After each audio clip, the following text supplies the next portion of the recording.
חברים יקרים, בנות יקרות, מי שרוצה שיעורי פילאטיס, ואני המורה, נעשה פילאטיס פה, המיטה. תראו איזה כיף פה, כיף לא נורמלי. הייתי בהרבה סטודיות, אבל כל כך cozy place, this ways. תראו, רוצים לראות בעל הבית? דניצ'קה. אז אנחנו מתחילים ביום שני בערב, או ב6 או ב7, עוד לא סגרנו. יש לנו 7 מיטות, מה אתה רוצה להגיד לנו? שיהיה לכם בהצלחה, תהנו, בטוח שתהנו עם מילה, האלופה. כן. וכדאי לכם לבוא.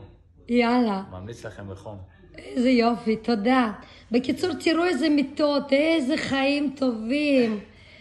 וואי, אוי, פנטסטי, פלז'נס. בקיצור, אני עושה קבוצה, רק 7 בנות. אני יודעת שמיליון רוצים, אבל אני אקח רק 7.